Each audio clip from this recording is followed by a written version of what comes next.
What is up, everybody?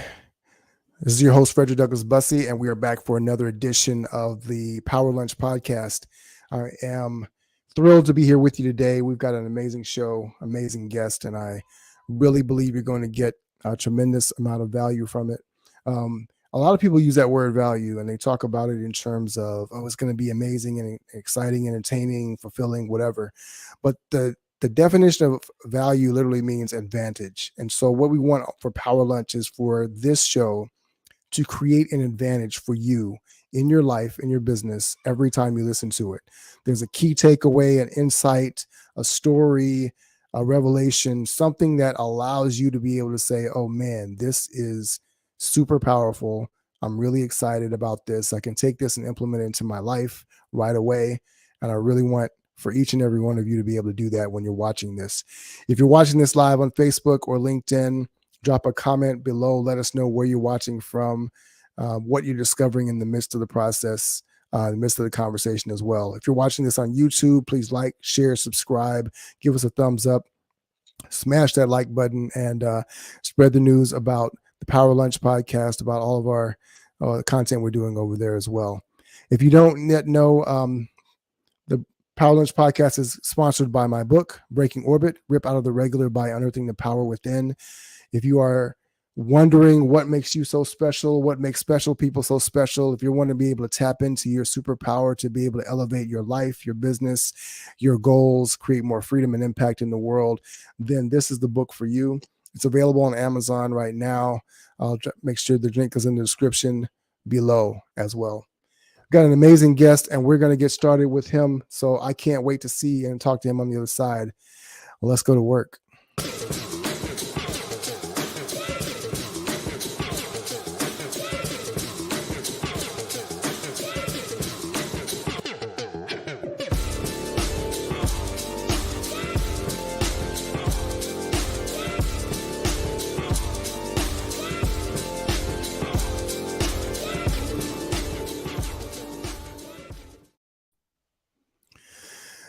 Welcome to Power Lunch Podcast. I want to welcome our guest for today. First of all, let me read his intro. Everybody, some people send a bio, some people don't, but when they do send it, I like to be able to read it and to share the in-depth version of them if I can, so you get a sense of who they are in their own words, and you're going to get to hear him in his own words as well. But our guest today, Michael Marcial, is a world-traveling entrepreneur, speaker, and mentor with a passion to help coaches to succeed online. Professionally, Michael has built and sold several seven-figure businesses, served over 2,000 clients, spoken on hundreds of stages with celebrity entrepreneurs like John Maxwell, Ed Mylett, and Damon John, and currently helps coaches and speakers to reach more clients by helping them to land their very own TEDx talk and how to leverage that reach that this platform brings. And personally, Michael is most proud of the connection he has with his amazing daughter, Alexis, and his powerhouse wife and investing partner, Oakley. He's a perfect blend of business and dad jokes. I can agree. Michael is completely focused on the success of his clients and will always ensure to live by his core values of excellence, integrity, and growth. Power Lunch audience, I'd love for you to be able to welcome none other than Mr. Michael Marcial. How are you, Mike? Boom. I'm doing well, man. I've been looking forward to this for too long, so I'm glad we're here. Yes, sir. Yes, sir. And in full transparency, we were supposed to actually do this a week ago, and I got invited to do something else that had a conflict, and so I'm glad we could put this back on the deck. I read your bio, amazing, incredible accomplishments that you've done professionally and personally. But if you were to just kind of condense that into your own words, somebody said, Mike, what are you up to these days? Who are you? How would you introduce yourself if you were standing in a bar or in a restaurant right now? Yeah, if you were just just human to human, you came up and like, hey, what are you all about? I would say first and foremost, I'm focused on growing in all areas. I like getting uncomfortable. I like doing things that push the boundaries, and really specifically where I put that is my family, my faith, and currently I'm focusing more on my fitness. I had a dad injury, I'll call it, about 6 months ago, and it kind of rendered me useless for about 4.5 months. So I'm kind of getting back into the swing of things. So that's how I introduce myself right now. Very good, man.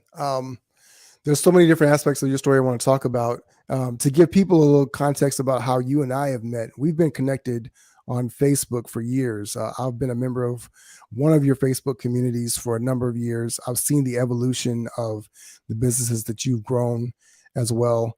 And just kind of along your journey, it's funny, you can meet somebody in a Facebook group or in one setting, but as you kind of watch their journey through life, I remember before you had met Oakley, before you were married, so I've seen that evolution of that thing. And so um, it's really, really cool to see people grow and evolve over the years and the consistency of character and integrity that they show. So I want to commend you first of all for that. But before I knew you, there was still a Michael, and you had an origin story. And so take us through that a little bit. Tell us a little about, where you were born, what it was like growing up as a young Michael. Yeah, man. Well, I appreciate that, and I have to echo this. I've been a huge fan of yours for a long time, since we connected. Kind of similar, where I was like, man, this guy is just so freaking solid, and the content you produce, and just the man that you are. So I'm honored to be here. Um, but yeah, man, if we take this back 38 and a half years ago, to the streets of Chicago, that's where I was born. Little Mikey was born. And I was born into kind of a usual situation. I say usual because this is similar story for a lot of people, where according to my parents, they were just kind of living life. It was on a default mode, and they had 3 kids, making it struggling but getting by in Chicago. And fast forward a few years, just a couple years, my parents go through a divorce. Confused little guy, moving from the city to the suburbs, and just trying to make it by. That's all I knew, was to make it by. And fast forward through junior high school, that was the name of the game. I was good at school, good at sports, good at connecting with people, mostly on a surface level. And that's just kind of what I was doing. Went to college, thankfully and luckily. Went for a couple of years before I realized it wasn't necessarily the place I belonged.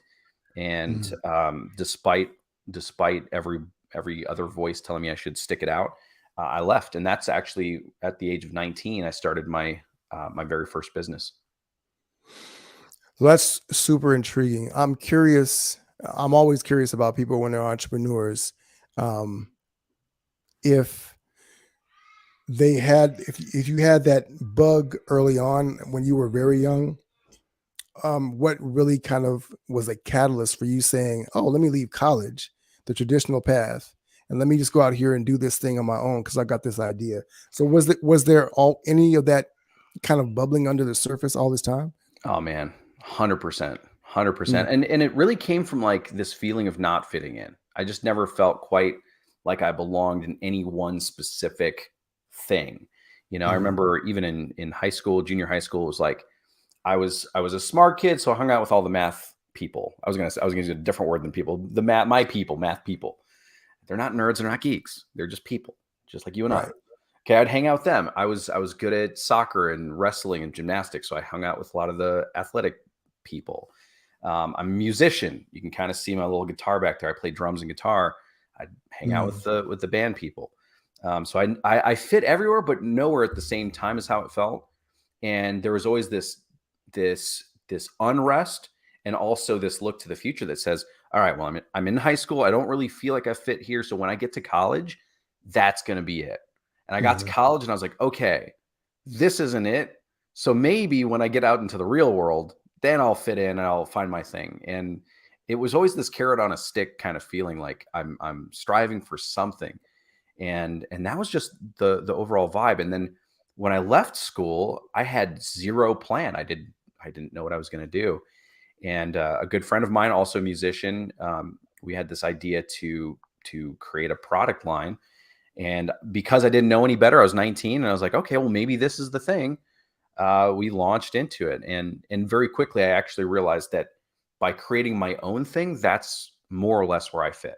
So it mm, felt like home as soon as I jumped into the deep water, not knowing how to swim, oddly enough. So, First of all, I love that because I have this feeling like all entrepreneurs are misfits in some sort of a way in search of finding a way to fit in. And I think the most successful ones are the ones, the reason why they're successful is because of that yearning, right? There's a mm, curiosity, at the desire to connect with people that makes you more curious than other people might normally be. Give me your thought on that aspect as it relates to you. If yeah. you were to do kind of a little bit of reflection, would you say that that's been kind of a common thread in your journey as an entrepreneur and the trajectory of your success? Yeah, I'd say the younger version of me, 100% accurate. That Mm, word yearning, looking for the next thing or where I fit in, and it really does. If I'm reflecting, and thanks for going deep. I have a feeling like you're going to bill me for like the psychology lessons that we're going through here. The thank you for the therapy. But going through, it's like growing up in what I would consider unrest with my family life. That's how it felt, mm, was unrest. mm, I think the yearning was just like, okay, this isn't safe. I need something else. Where's my solid rock? Where am I going to land? mm, And I was searching for that. And I think at some point there was a turning point where I was like, okay, wait a minute. It's never the next step that's going to feel solid. I can actually have a different mindset even around where I'm at now. I can actually be safe with who I am and where I'm at in life. So I'd say previous to probably even when my daughter was born about 10 years ago, mm, previous to that version of me, 29 and younger, 28 and a half and younger, was I'm yearning for something else. What's next? Where's the next big thing? How do I fit in? What's my purpose here? Battling with a lot of those questions. But honestly, I think when my daughter was born, I was like, wait a minute. If I keep this yearning up, I won't even appreciate my own daughter, mm, right? I won't appreciate the next amazing, cool opportunity that happens. I won't appreciate the next relationship or business opportunity or friendship or whatever the fill in the blank is.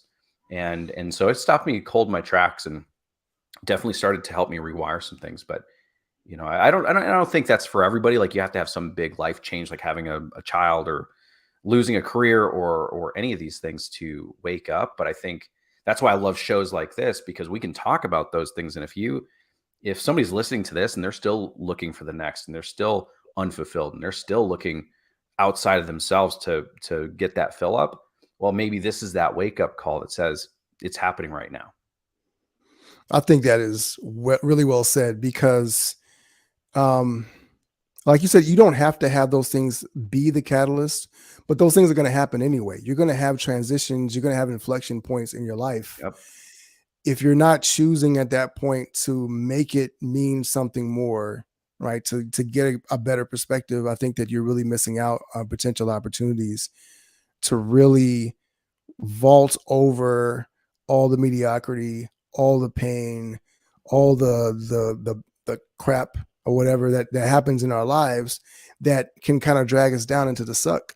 And so forgive me for the psychotherapy, if you will, but I like to go a little deeper because a lot of times people are not aware of where that yearning has kind of gone left instead of being able to be the one that steers it, right? So you talked about being lost and kind of confused when your parents were divorced. Um, what if there's anything or any insight that you've been able to kind of glean, or maybe even it's just something that comes up now, from that experience, what was it? What was a lesson that it taught you about yourself? Um, Something that maybe even kind of pulled at you for a long time in terms of that yearning. And then I kind of want to ask you, you kind of mentioned about it being Alexis, her birth, but even if there's another story that kind of happened around that kind of led you to realize, hey, I need to kind of switch this thing up and think about it from a different angle. Yeah. Love the question, man. So, I think if if I'm really, I got the logic and the emotional side going on right now when you ask that question. The logic Mm, says that it's not often the case that it's just one occurrence that changes everything. It's usually the hindsight, for me anyway, the context for that activity. So for me, mm, when my daughter was born, it wasn't just like, oh my gosh, my world has changed. And it kind of felt like that. But it was the context that she was born. The fact that I mm, had a child of my own. And if we domino effect this in reverse, we reverse engineer the thing and we go back to my childhood, I was like, wait a minute. I actually have the opportunity to create a life or a human, or at least contribute to a human in a way that I wasn't contributed to. mm, And it was the context, the fact that I had a daughter and I had this beautiful opportunity here to raise an mm, amazing, successful little human that I didn't feel like I had. That was the big aha. And if I mm, reverse engineer that, I go back to, the ages of 15 and 16 were transformative to say the least for me. And mm, in the moment, I didn't realize it. In the moment, I didn't know that when I was 28 and a half, my world would suddenly make sense. When I was 15, yeah, I was 15 years old. So my mom and dad divorced for maybe 12 years at that point. And my dad went off. He got remarried. They had a son together. My brother Benji, amazing guy, and his sister Crystal, amazing woman. And then there's my older brother, my younger sister. And so, you know, here I am, 15 years old, trying to figure out life, trying to be a young man, trying to figure out girls and school, and like, what am I going to do with my life? I felt lost, like you said, just kind of just floating through, and nothing really felt that secure. And here's a story I don't share often, man. And this doesn't I don't say this lightly. I have done a lot of work around this, so it might come through more fluid than it feels sometimes. mm, But when I was 15, I remember, my older brother, my younger sister, my mom were all at home, which by itself was rare. We're all busy. My brother's an athlete. My sister was always getting into something and playing with friends and all that stuff. But we were all home, and I remember we get this phone call. Get this phone call that I don't wish on anybody. It was one that really shook me to my core and literally changed the trajectory of my life. But at the mm, same time, it set up the context for how important fatherhood and how I show up in the world is today. This phone call, I remember, we're just all at home and get the phone call. And my mom answers, and she has this look on her face that I haven't seen from my mom before. My mom's the sweetest lady, always like kind of happy, making jokes. Like this is where my dad joke streak really comes from. It's from my mom. It's mom jokes, but I tell everybody it's dad jokes. But she has this gaunt look on her face, and so I mm. know something's wrong. Something's not right. And so she hangs up the phone and she tells us that my stepmother had been murdered out in Chicago. Wow. And I'm like, instantly, I'm thinking, Violet, this amazing powerhouse of a woman, spicy personality that will tell you like it is and do it with love. Violet, mind blown. I'm already in tears. My little sister's crying. And in the next breath, she tells me that my dad will not be coming to pick us up the next week. And in fact, I probably at that point I didn't realize I wouldn't see him, to date for the rest of my life. And putting two and two together here, that my dad was capable of something so heinous and so massive, and the effect of a 15-year-old who already felt like he was on shaky ground and lost, and now the only semblance of a father figure or you know that kind of vibe was now taken away, really all in one fell swoop. It was detrimental, to say the least. And I want to put into context here and how this unfolds, for the next 13 and a half, 23 and a half years now. um, I look to the next year. Okay. And talk about context here. Here I am, 16 years old. I didn't grow up in church, not a church kid, but as fate would have it, my uncle brought my cousin and myself, who were about the same age, to a youth group, and I didn't know what I was doing there. I didn't know about the Bible. I didn't know about God. I didn't know anything about anything, but I knew there were Mhm. girls there. That's what I knew. Okay. My That's the cousin important Sam thing. told me there are girls there. You want to be there. I listened and I went. And here's how it all ties together, man. So as we talked about, I'm a musician. I'm a drummer. Drums my real first love. And yeah, just randomly during youth group, the youth pastor comes up and he's like, "Hey, Michael, don't you play drums?" I was like, "Yeah, I play drums. I'm pretty good. I've been at it for 5 years. Yeah, I'm a drummer." And he's like, "Awesome. Well, we need a drummer for church on Sunday. If you could do it, our drummer's sick, whatever." And I was like, first time playing in front of like people in like a group. Let's do it. Well, I show up on that Sunday. I'm ready to rock and roll. We have a little rehearsal. I'm feeling good. And so the pastor comes up, everybody's filing in, and he welcomes everybody in to take a seat. He has a special, I guess, introduction for the morning, and he asks all the dads to stand up and gave them a special welcome as it was Father's Day. And as he's giving this Father's Day, welcome to everybody, it hit me that I had never knowingly celebrated Father's Day. I didn't know what it was about.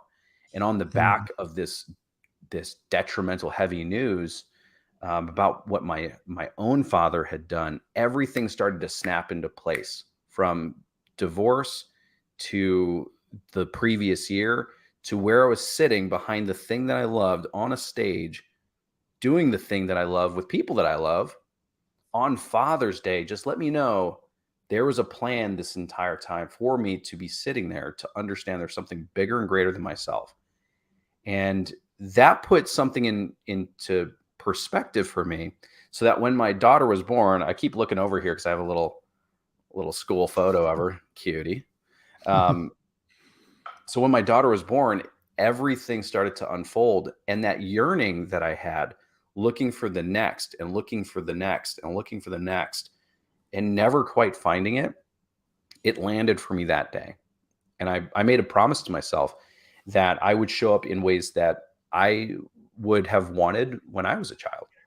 And I continue Mhm. to do that today as best I can. So that's the long story that I don't share very often, man. But I you know, we're taking it there. So for me, it was all of these contextual things added up together that all made a literal life difference for me.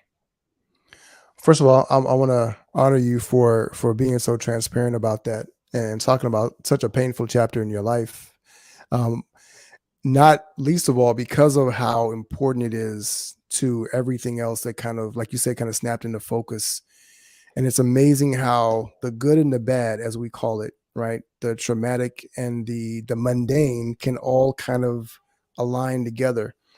And we're going to get into the business stuff in a second, but I kind of want to, because it feels like there you started to be kind of introduced to a faith walk, right? And it really doesn't matter if you're call yourself religious, spiritual, or non. Everybody has a belief system, right? Um, I like for you to talk a little bit about how being introduced into that arena of church, and how your development of your faith has matched into your belief system, and how that ties into the success that you've seen happen over the next 15, 20 years. Yeah. Yeah, and this is huge, and I don't want it to go unnoticed. Really, how important this really is. Like you said, everybody has a belief system, whether they have constructed it themselves or it was constructed for them. It Right. exists, right? Right. We have a belief system that for better or for worse, affects how we make decisions, how we think, and really our lives. And for me, I think, like I said, just this constant feel of like the best is out there. It's the next step. It's somewhere out there. Mhm. At 16, when I'm introduced to this notion that there's some higher power that is much stronger, much more, had infinite wisdom and had constructed my life in a way for me uniquely to understand in very real and very powerful ways, um, that that this world is for me, and everything kind of happens for a reason. Mm, Not to sound too cliche, it was a huge aha for me, because before that I was that math guy, that science guy. I was like, okay, if there's a God out there, you gotta speak to me. You gotta tell me something. mm, There's I'm not seeing the proof. I don't logically know there's this proof. I know there's something out there that I've been waiting for. So where are you? And a little contemptuous about it. At 16, it was snapped in place, and it was mm, unmistakable in a voice that only I could understand. I'm convinced I can share my story with a million people, and they'll be like, "Oh, that's good for you," but it wouldn't make sense until they have that story, I believe. And yeah. so moving forward, though, from 16 and going out to college the next year, and then realizing that college wasn't the thing for me specifically, and starting this business and putting in, I'm going to tell you, when you're a young entrepreneur and you have nothing but time and energy, gosh, an 80-hour work week was a vacation at that point. It was a Mm, vacation. It was every day from sun up to sundown and well past, 5 hours of mm, sleep a day, uh, for 5 years building this thing. And, and for me, it was just like, God's putting me in this path for me specifically to do something. And what that is, I don't know. And, mm. and like you said, like reminds me of the story. Have you heard the story, of the Chinese, horse farmer? I don't think so. Okay. It's a really interesting one. Mm, And I'll just share it with you this way. So there's this Chinese horse farmer, has a son. They've got their farm, their horse, and they're just doing life. And one day the horse runs away. This is their whole livelihood, by the way. A horse helps them plow and do all the stuff. And the neighbors, the village comes by and says, "Oh my gosh, this is terrible." And the farmer mm, says, "Well, maybe." Right? And the next day, the horse comes back and it had made friends. Now there's three horses. The villagers come by. "Wow, this is amazing. What good mhm, luck." And he's like, "Oh, maybe." And then the next day, the son is riding one of the new horses, trying to break him in and get him ready for work. And he falls and breaks his back. And the villagers come mm, by. "Oh my gosh, what terrible, terrible news." And the farmer shrugs. He's like, "Yeah, maybe. We'll see." And the next day, the military comes knocking on the door and taking all able-bodied young men to war. "Well, my son broke his back. He can't go to war." Villagers come by and say, "Oh my gosh, what great news. Your son's not going to war." He says, "Well, maybe." Right? And it just keeps going like this, on and on and on. mhm, Just says mhm. to me that we don't know the greater context for these things happening for us. Right, We have right, no clue. right. And that idea, I love, because now there's no pressure on me. Something awesome happens, big client. I get to go speak at some cool event. I get to do your show, right? I love it. I think it's great. And I know it will lead to something else. It sets Right. me up in a very specific way for some reason. Likewise, on the other hand, when these big life occurrences have happened, I mean, I've experienced depression, major depression, divorce. I've been previously married, homelessness, you name it. I've been through a lot. A lot of people have, but it's Mhm. it's trained me to look at these things. It's not happening to me, but happening for me. It's setting me up in a way that, unlike anything else I could ever derive myself, this is going to teach me and prepare me for something greater. And that's Yeah. that's how I've walked this walk. And I'm not shy about it. People are like, "Oh, if you believe in the universe or energy or God or," and I'm like, "Yeah, you can believe in all of those things or none of those things." And for me, very specifically, I call it God. That is my relationship. And I know it sets me up and sets me apart for bigger and better things. So, Thanks for sharing that story. I love the perspective on it because and I think it really rings true for people when they've had such starkly dramatic occurrences in their life, right? It rings a little different if you say, "Oh, I flunked out of college," or "I my girlfriend left me." And at the time, everything in the moment can feel traumatic, but there are some things that are obviously more traumatic. And so for you to be able to put that lens on it, I think is really helpful because it allows the more perspective you have of something that's really dramatic, the more even keeled you can be about other things going forward. Because, you know, as an entrepreneur, things are always on fire. Something's always breaking. You know, there are the all the highs time. and the lows. Yeah. Yep. And there are a lot more lows than there are highs. So being able to navigate those kind of things is really helpful. You talked about the 80-hour weeks, 80-hour plus weeks. Let's talk a little bit about that business. You're 19 Ooh. years old. A friend comes to you, says, "Hey, let's start this thing." What was the business, and what was that experience like building that out?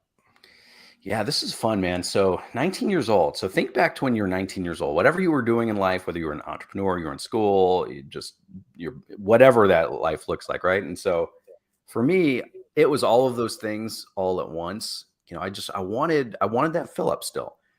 Mm, And so the business, we were building and selling electronic drum sets, really wow. high level, amazing looking electronic drum sets that look different than like the rubber pads and all the things you might imagine as an electronic drum set. These were made with like real drum shells and real drum hardware. It looked the part, and it was very new and very different at the time. And and with that, you know, I had to get really good at a few things really quickly. Turns out, one was marketing, right? Because we were Mm, just a couple of guys in the middle of Illinois, nowhere. Nobody really knew about us. And so I was like, how could I get this out to people? So I had to get really good at marketing. Um, the next piece of that was sales. Like now that we started marketing, we started putting together some videos. This, please don't look at these videos. They're terrible. But to date, they have millions of views. Like I'll share a mm, little bit more about that. I had to get really good at marketing. And then on the back of that, sales. Now that people are reaching out, wanting to buy our stuff, I needed to understand how to communicate value to these people that wanted what we had. And I mm, get really good really quick. Why? Because this was my everything. I didn't have, you know, a massive amounts of savings or anything like that. Like I needed those sales to come through and consistently. right. So those two skills I need to get really good at. And then understanding business just at large, accounting, Mm, finance, even wealth management. When we sold the company, I needed to figure stuff out really quick. But yeah, from 19 to about 24, we built that business. We traveled, went to different trade shows. YouTube came out about the same time as we started. So I made about 40, 45 videos, something like that, that are still up on YouTube. Do not search for them. Thank you. They're search terrible. Michael Marcial Nope, electronic nope, drum nope. sets. Beep, beep. Can you just beep? Just cut this part out. Oh, this is live. You can't do that. Okay, cool. I see you. But yeah, so we had to get really good at all that stuff. And those Mm, are skills today that I can apply anywhere. And I'll tell you what, I mean, when I jump forward to today, one of the big things that we do for our clients, help them get onto the TEDx stage. Not for any other reason but two things. One is everyone's got that story to tell, mm, right? And number two, if we have a business or a book or a course or coaching or paid speaking that we want to get into, why not get on the biggest stage on planet Earth, right? Why not take it right. as far as we can Right. go? This is 100% in alignment with how I think and feel about life as it is. Why not go full out? So I had to get really good at those things. And I'm so grateful that I did, because that led to huge consulting deals as a young 24-year-old when we sold, to now helping hundreds and thousands of amazing entrepreneurs to tell their story.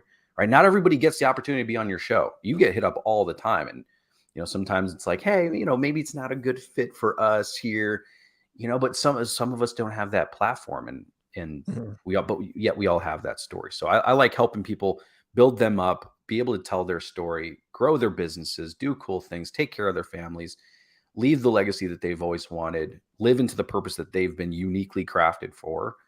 And that's kind of how it works, man. It's just all coming together. It just always is. So I want to break apart a little bit more of that story because first of all, it's fascinating. You did this at 19 years old, um, but there are not a lot of 19-year-olds that decide to do a manufacturing company, right? Because you have to No, design these things. I'm assuming you're manufacturing them. You got to market and by sell them. hand, building everything. And I didn't build everything by hand. We had an awesome guy who was doing fabrication literally every day after his full-time job. And Mhm. yeah, we had a small team, five of us. So that's crazy in and of itself. And this is 19 some years ago now when you did this. Literally half of my So, life ago. Yeah. wow. So in that time, right, and it's amazing. This shows how old I'm getting. That 19 years ago doesn't seem that long ago, but it is ancient in digital terms, right? Well, the internet actually did exist, but in a very different space. So the leverage that you would have with social media, even YouTube, right, just didn't exist back then. So you guys are building this business. You realize I got to sell them. I got to market them. What is it that makes you turn to YouTube? And what was one of the strategies that you discovered that was allowing you to be able to gain momentum so you could keep buying, keep selling them, keep building them, keep selling them and growing, etc.? Yeah. Man, so good. We're really ripping this apart. I love this. I was hoping we'd go there. So 19 years old, I think, and this think of me as 19, yes, but think of me as a brand new entrepreneur, somebody trying to figure out their thing, even in today's Mhm, world. You do what comes naturally to you. You go with the path of least resistance. And for me, I was like, you know what? I had I had a fun high school career, the 2 years that I was in college. Like I made a bunch of friends. I know I can fit in. I can be a part of everything and nothing at the same time. This is my mhm, superpower. And so mhm, I did what anybody else would do in that situation. I started networking with people. Back in the day, it was online forums. So I found forums of people that were already playing electronic drums. They already bought and were into this world. A few mhm, thousand, maybe 4 or 5 thousand people in these different forums. That's how old I am. And it was playing around. It was like, hey, we got this new thing. I made a video. I'm putting it on this thing called YouTube. You could actually check it out. Just click you just click on this thing and it will actually take you to the video. And everyone's like, this is amazing. So they're like checking it out and they're asking questions. But as you can imagine, I'm going one by one by one by one by one, right? I'm making this mhm, video, and sure, the first few had 3,000 views, 2,000 views, 10,000 views, and it kept growing. But I was going one by one, mhm, and I think that's what a lot of people do. They do what makes sense. I want to make one sale. Well, guess what? You're going to make one sale, and then you're going to have to go mhm, out and do that whole thing again, another one sale. And I did mhm, that for about a year, just networking, getting our name out there, stuff like that. And then I realized I was like, wait a minute, I don't have to go to the people to bring them to YouTube. Now people are using YouTube. They're searching on YouTube. So then I got smarter about the marketing. What are people searching for? Can I make content that is similar to that they would actually see? And that's mhm, when we started breaking through 50,000 views, 100,000 views, hundreds of thousands of views over the 5 year period. As YouTube started getting more and more popular, which it did really fast. I always like to tell people my first video at one point had more views than Gary Vee's first video. And so that's my claim to fame. there We're you on go. different playing fields today, which I'm super pumped for him. But we came out about the same time on YouTube, and it was fun. Having said that, though, I had to get really good at the marketing. I had to get smarter. I had to go bigger. I had to think bigger. And this is all personal development, by the way. It's not just, oh, business says I need to do this. It was like, wait a minute. In life, it's the same thing, right? And Mhm, here I am. I'm dating this girl who then became my wife, who we had my daughter with. And I'm like, I want to provide for her in ways that I I didn't see my dad providing for my mom, right? I want mhm, to have a family like I didn't have a family. So and trust me when I say it wasn't easy. When you work 80 hours plus and you have a mhm, girlfriend who you want to propose to in a few years, right? And she has her own needs, right? She wants to see me. And I'm in the mhm, shop until 2, 3, 4 a.m. Right. I'm shooting videos. I'm packing drums up. I'm shipping them out. I'm, doing all this stuff. It doesn't make for the most simple kind of relationship. And so there was the life stuff that I was dealing with at the same time, just making sure I didn't know. I didn't have the roadmap shown to me on how to be a great boyfriend or partner to someone. So figuring mhm, a lot of stuff out at the same time. Pause there. If we fast forward here 19 years later, that same ability to have a wide aperture, a wide capacity has paid dividends. Like you said, there's a lot of fires and multiple things going on at every one time. I'm sure your phone has blown up with notifications from other stuff and your other shows and stuff. You have fires. Hey, a client needs this thing, right? We have those things. It's happening literally right now. But we can sit here and have an awesome conversation, provide value to the people that get to watch this. Mm-hmm. You know, we are honored to do that because we've now grown into this capacity. And again, it goes back to how I like to play now with, yes, helping people get onto TEDx, yes, helping people to market and sell more of their stuff, right? But it's only because my capacity increases almost daily. It's a skill now to be able to handle more, not be this tight bottleneck that stops everything else up. So it does. It pays to be open about these things, because I'm going to tell you, in the moment when you're 19 years old and you want to go party with your friends and you want to go to the thing, you know, at the frat house or whatever, and you have your girlfriend and you want to go do those things. And something in here and in here said, Michael, stay the course. This is literally your future. This is that thing that changes everything for you. And it was this otherworldly kind of voice that just kept me on this path. And 5 years later, we sold the company. I was paid out very well, started consulting, and I got smarter and more particular with how I used my time. And I chunked that down. I got that managed a little too late, to be honest with you. I did go through a divorce because I was a little too focused for a little too long in other areas, which I've learned from. And now I get to be very specific with my time. I know exactly what's on my calendar and why. I know that I get to spend an exorbitant amount of time with my wife. I know that last night I can take my daughter on our weekly date night, right? I know that I have these things that are priority now because I've been through less than ideal situations. So it all works for us. If we're just willing to have some patience with it, it always plays out. I love it. I love everything about what you shared. I think it's so very valuable. And I want to deal a little bit with the exit from that first business and that level of transition. At what point did you guys start thinking about selling the business or realizing, oh, this is a sellable commodity? Was that from the very beginning, or was this further along in the process? And then I want to talk a little bit about, if you can share a little bit about how coming into that money changed you. Because like you said, you were born into normal circumstances. Many people are normal or below in terms of finances. So talk a little bit about that evolution of the thinking about your business as sellable commodity, and then what that really did for you in changing your life when you did exit. Absolutely, man. So there was two things that happened that really started to open my eyes. So about maybe 3 years in, I realized that people would pay for attention. Okay. Meaning, you know, we reached our first 500,000 views on YouTube. People started to recognize my face and my name because I was just putting it out there with content. I was marketing it out to as many people as I could. You know, for better or for worse, I was getting it out there, and people started to recognize that. So when we went to our very first trade show. It's this big show out in Anaheim, California. You know, we ship all our stuff out there, which was a massive expense for us. I'm like, okay, this thing needs to be phenomenal.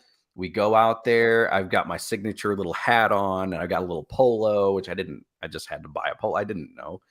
So I'm just showing up there, and we set up everything, and people are coming by and they're like, oh, you're Mikey. I went by Mikey at the time.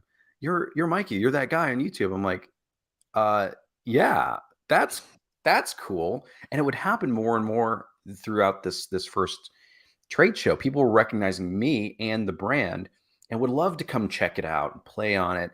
And then we'd have other brands coming over wanting to partner up and doing cool things. Well, it wasn't until the next year after that we had one of the big players come to the booth and ask questions.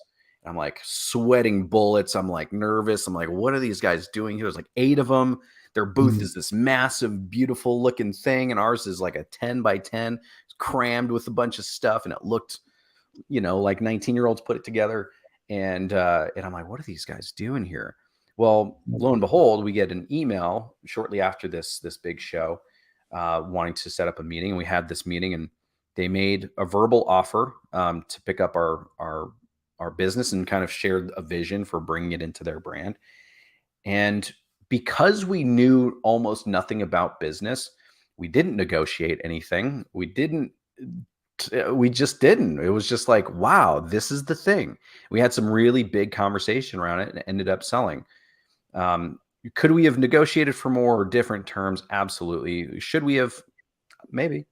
But at the same time, it worked in all of our favor to feel like we built something of value that could change our world.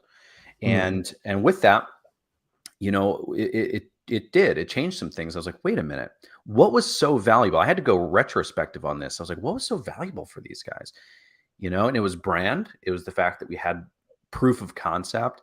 It was that we were unafraid to get the brand out there in a very unique and different way.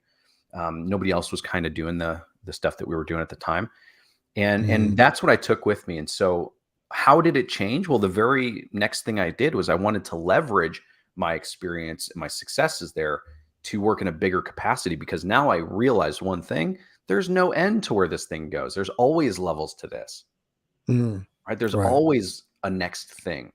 And I caught myself in a lie that I was at the top of my game, right? I'm like crushing it. There's nothing beyond this ceiling here. And as soon as they gave us an offer, I was like, okay, I don't understand life anymore, because this is more money than I've ever heard of. And Mm, this is casual for you. Okay, mm, neat. What don't I know? mm, Right. And so now there's levels to it. And I still, I mean, I think all of us, one healthy thing from successful people is we know that we don't know what we don't know. We know there's more to it.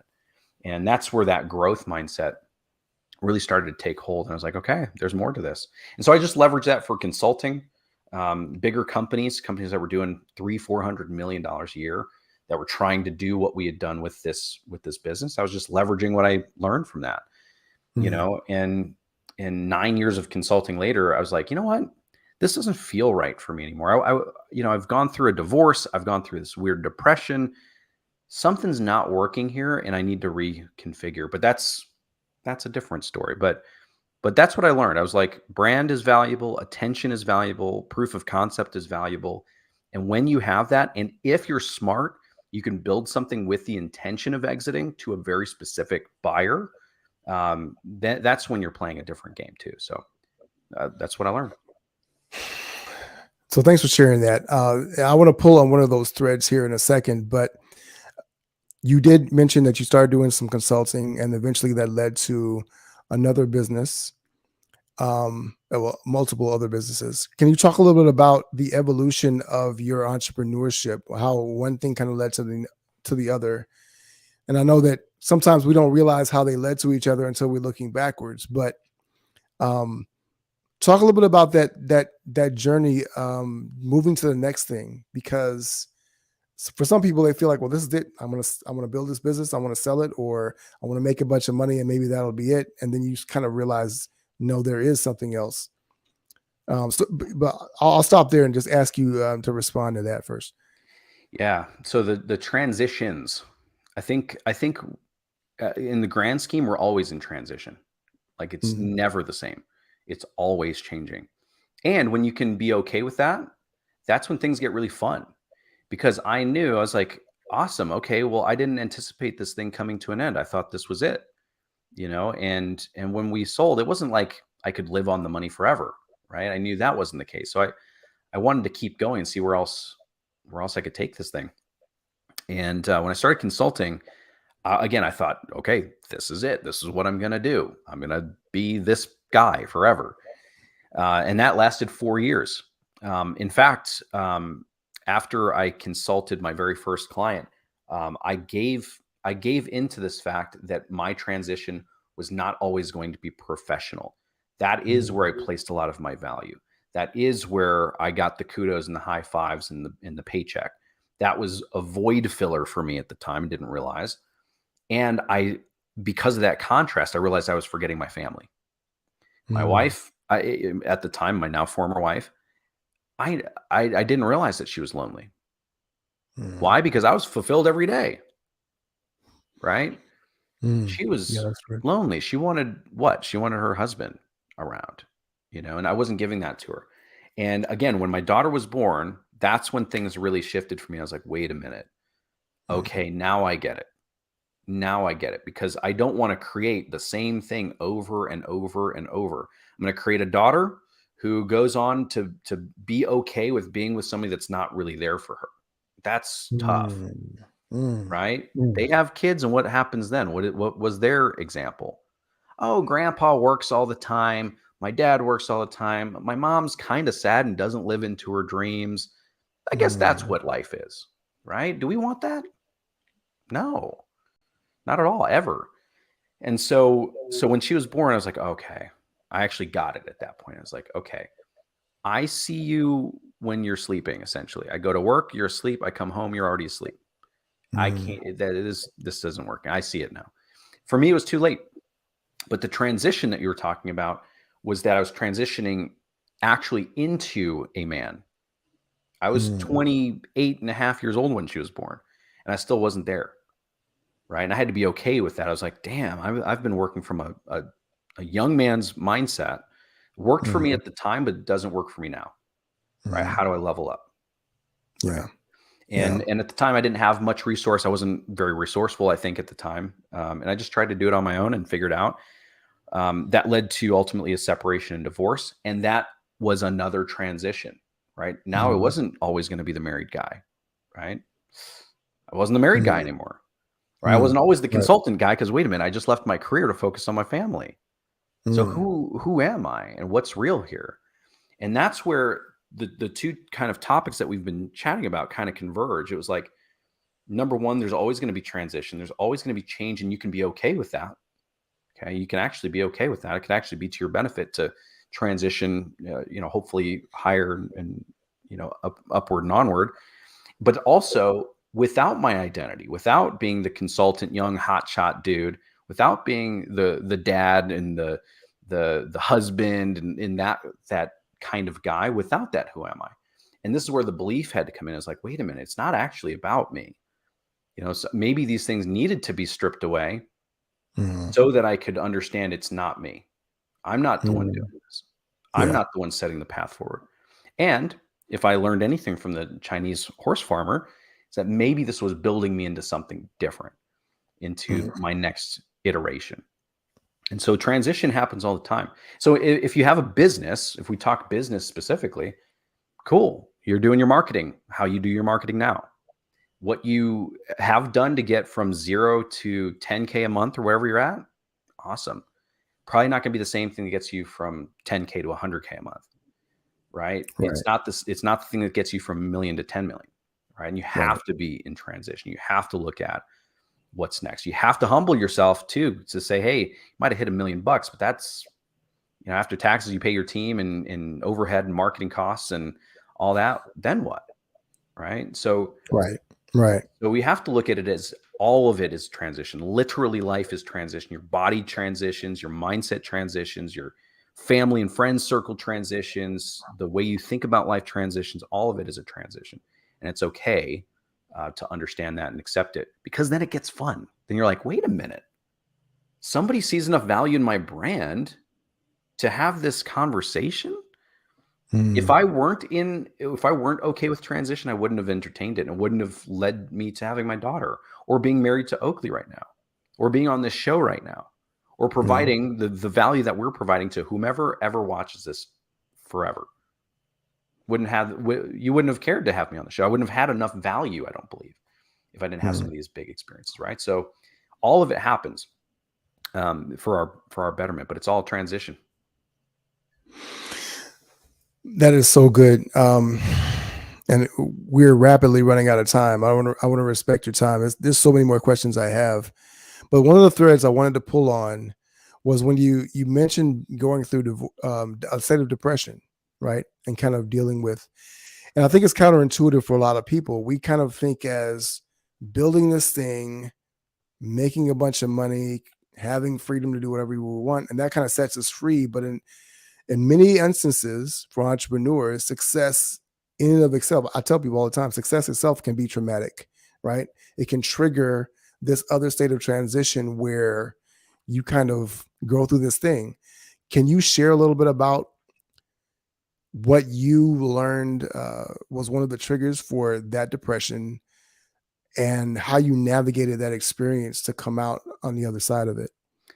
Yeah, this I hope this one lands for some people. especially if they've, watching this whole thing through and getting something out of our conversation here.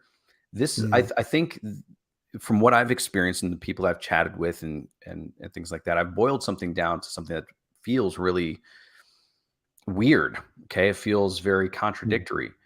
At the time when I realized I was in a depression, okay, it led to some really unsavory circumstances. One, I was evicted from my apartment. Okay, so we go through a divorce, sell the house, I move into this apartment. Didn't work for a year, blew through all of my savings, everything that I had, and was eventually evicted a mm, year later. Now, sleeping in my car, I realize I have nobody else to pin this on. Who's to blame? Who's taking responsibility? Who's taking the fall for this? This mm, guy. Okay, so ultimate accountability. I had to. But here's the thing that really got me, and I didn't know how to feel about it, and I still don't. It's a dichotomy because I think a lot of people that are in business or in growth mode of whatever sort, we typically have high esteem, or at least we've grown to have high esteem for ourselves. We know that we have skills. We know that we're good with people. Maybe we're comfortable on stage. Maybe we're great in front of, a camera. Maybe we're phenomenal copywriters or excellent at building systems or integration, whatever the things are, right? We have these evidences. So for me, my self-esteem was high, my self-worth was low. Okay. My self-esteem, I knew I had mm, skill set. I'm this great, amazing human. My self-worth was zero.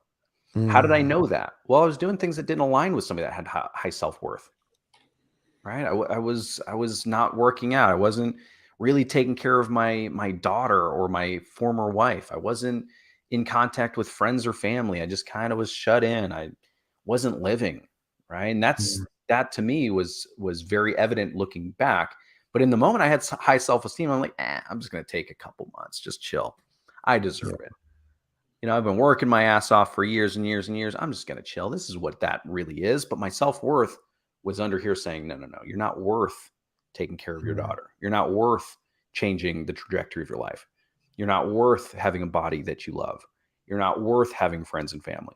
You're not worth fill in the blank. Right. So right. here's the Right. dichotomy. Up here says one thing, in here was a different.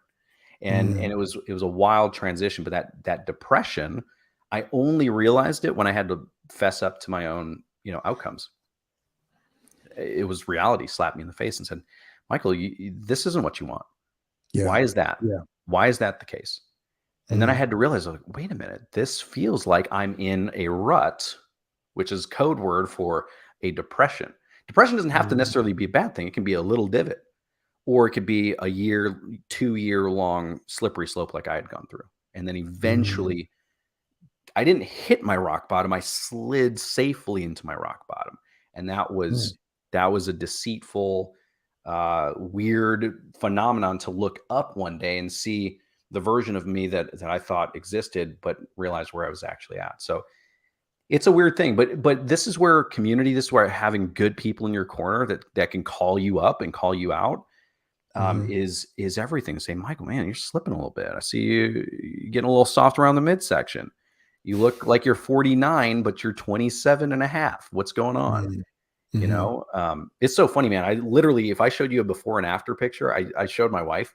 I was like, hey, this is a picture of me and my former wife. And she looked at it and she looked at me. She's like, there's no comparison. This is an old, sad man. And this is I'll make up words for a young, handsome, dapper, masculine uh, phenomenon, specimen of a human. But there's a stark difference, right? And Yeah. so Yeah. that's how it felt. That's how it was. That's incredible. Do you have just a couple more seconds so we can For you, I do. Yes. all right, so I want to tie this off with because I think you've given us a lot of value, and a lot of it really hinges around the inner game, right? Mm, As an entrepreneur, I think that, and that's one of the things I really strive to do on this show, because you can find the tactics and strategies everywhere out there, right? But mastering the inner game is something that is more challenging to do, and it's harder to do when, because it's inner, it's hidden, and not a lot of people reveal it, right? So first, I just want to thank you for sharing that, and I think that's going to be really, really valuable for people as well. The thing I want to ask you about is kind of the things that you've done that led you to this point. You've learned these lessons. What does the next 10 years look like for you? What is that big, hairy, audacious goal for Michael? Um, Man, great question. It's scary to me. That's how big it is. the scarier, the better. Yeah, yeah, absolutely. It's like, are you? This is the inner game talking. Are you sure? Like this? I don't know if it's for you. This is for other people. People that Mm, grew up with fill in the blank. People that have such and such skills. And that inner game, it is huge. It is massive because, I think generally people are good. So if mm, I guarantee I walk up to some random person on the street, strike up a conversation, it's gonna be a great conversation, right? mm, When I walk away from that conversation, I might beat myself up on the inside though. I should have said this. Oh man, did I offend somebody? Um, did you fumble over your words? Was your hair looking good? Like, the inner game can get surface level and it can get really petty really quick. And you can literally be, tormenting yourself on the inside. mm, And I had to develop something that maybe it's a tool. I don't know what to call it. And then I'll get back to what the 10 years looks like. Um, uh, so there's a term called metacognition, right? And mm, and by itself, I was like, oh, okay, that's a cool word. It essentially breaks down to how you think about your thoughts. mm, Cognition is your thoughts. Metacognition is how do you think about those thoughts? mm, And I try to keep myself in this meta stage when that trigger, for me, it's a trigger. As soon as I say not, never, bad, whatever the negative thought is, it's now a trigger because it's been practiced. It says, mm, oh man, you're not strong enough to lift that in the gym. mm, Okay. Trigger goes off. It fires to say, okay, well, is that true? Number one. mm, Okay. Answer the question, Michael. Is it true? No, I don't think it is true. I think I could do it. Okay. Good. mm, Number two, will you do it? Okay. When I mm, challenge myself, watch out. You challenge mm, me, we're gonna have a good competition. When I challenge myself, there's no competition. mm, Okay. So when myself talking to myself says, well, will you do it then? Are you gonna actually do it? The answer is always yes. I mean, mm, within reason, if it's safe and all the fun stuff, parameters. But that's the metacognition. It's like it's a trigger for myself that when my inner game gets strong, because I'm a strong being and I have both sides to me. When it gets strong, my higher self kicks in. Um, mm, that's my best friend, right? That's my go-to. And mm. the cool thing is I can measure everything else against that. If my good friends can't talk to me like my metacognition can, they're not my best friend. Okay. That's good. If Yeah. my spouse can't respect me like my own metacognition, my higher self can, it's probably not the right person. Right. Right. This is my Right. metric. This is a standard. And to quote a good friend of mine, Cody Jefferson, this is who I am. So this is what I do. Okay. Mhm, This is mhm, my standard. And so this is what I expect moving forward. And so then if I apply that to the next 10 years of my life, it's scary, man. One of the biggest things, and I'll share this openly. And hopefully maybe there's somebody that's listening to this or even yourself has some connections for me. One of the things that I personally struggle with is the wealth mindset, the wealth strategy. Okay. Like I have mhm, some basics in play. We invest in short-term rentals out here in Salt Lake. It's been a lot of fun. And that is the first step in something greater. Over the next mhm, 10 years, we build up a portfolio of properties that we own and provide some awesome upside. But what the details of that, I don't know. That's an area that I struggle in. That's an area of opportunity and growth for me that I would be very open to because that is the next 10 years. So that again, if I contrast to my early days, right, the first half or the latter half of my 38 years of living, I'm a hustler, man. I can work it all day, every day. I know I can. mhm, That's not what I mhm. want for my future. And over the next 10 years, by the time I turn 50, I would love to be, anti-hustle at that point, right? I'd love Yeah. my money to be working for me finally. And I'm not quite there. And that's just the truth. So that's the scary part is that I know I'm getting there. I just don't know how. Again, I want to thank you for being so vulnerable and transparent about that. Yeah, we can talk afterwards about some potential connections I may have with some people Nice. that could put you Beautiful. in the game. I think to be fully transparent about this, one of the great things that I didn't even realize when I started doing this show and doing the lives and things like that was that it put me in a position to know people that could just know other people, right? And for those who are listening, you know, you are literally one conversation away from anything that you want. I forget who it was that kind of put that concept in my head, but it may have been Darren Hardy.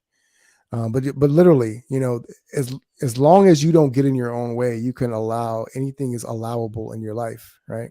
There's this show I watch, my wife and I watch on Netflix called Top Boy, and some of the slang is "allow it, bruv," right? And it's just kind of a thing, like just allow it. If you just allow the great things to happen in your life, we were all built and destined for greatness. But Yeah. sometimes because like you said, the negative thinking, the negative self-talk, we talk ourselves out of our greatness instead of allowing it to happen. So um, I love that you have that whole metacognitive play. I have a version of that I use as well, which is basically, is this true? How do I know that it's true? Because a lot of the things that we've made up, well, so much of the things that are in our world, we've made up, right? But we've made them into believing that it's true in the negative sense. Why can't we make it up to be true in the positive sense, right? And Yeah. so reminding ourselves of that is one way. So lastly, you help currently your current thing right now, main focus is helping coaches and speakers get their TEDx talk. What is one thing you would leave with them? And then how can they get in contact with you to be able to get support and being able to build a bigger platform on one of the biggest stages that there exists in the world right now? Yeah. The biggest takeaway really comes around, I think, a theme that has been hiding in our conversation, which is authenticity. Mm, Nobody on a TEDx stage or any stage that does a phenomenal job did so by hiding the truth. mm, And for me, like, it's a beautiful transition from tying yourself, your personal life and your stories into whatever your business is. There's always this really cool bridge that allows people to connect with you as a human and floods your business. We've seen mm, this time and time again. We've helped over 550 people now to get on that TEDx stage, tell a powerfully authentic story that now blows up their business. They're mm, they're getting paid 5, 10, 25 grand to speak, and they're in high demand. Their coaching business is blown up. Cynthia, I think the first person I think of when I think of authenticity, she has like 13.5 million views on her YouTube TEDx talk. mm, Hundreds and hundreds and hundreds of people monthly that come into her group coaching program that is not inexpensive to be a part of. And her life has changed forever while she's changing these other people's lives. So where did that come from? Telling an authentic story, telling it mm, powerfully, telling it in a very specific structure, in a very specific way that will yield that response, but telling an authentic story. Like you said, you're one conversation away, one talk away from literally changing your life. yeah. So that would be Yeah. the big takeaway there. And honestly, to connect with me, maybe we can toss my email somewhere, or I'm a social being, so hit me up on Instagram or Facebook. Those are my two platforms of choice. Okay. All right. Absolutely. We'll drop that in the comments below. Um, Michael, it's been an honor, man. I really appreciated this. I really enjoyed this conversation. Learned some things about you that obviously I didn't know, and I'm really honored that you came and shared this space and this time with us. So I want to extend to you my gratitude and thank you so much. Hey, my absolute honor and pleasure, man. I appreciated the time. For those of you who've been watching, I've seen Martina, for instance, who's been having a steady conversation in the chat over on Facebook. Thanks so much for stopping by, whether it's for a second or a minute. If you're watching this on replay, YouTube, LinkedIn, Facebook, drop a comment below, drop a hashtag replay. Let us know what you discovered from this. We want to make sure that it's valuable for you in every possible way. And as always, we're grateful to have you in this space with us as well. This has been another edition of the Power Lunch Podcast. As always, I'm your host, Frederick Bussey, Frederick Douglass Bussey, ever forward.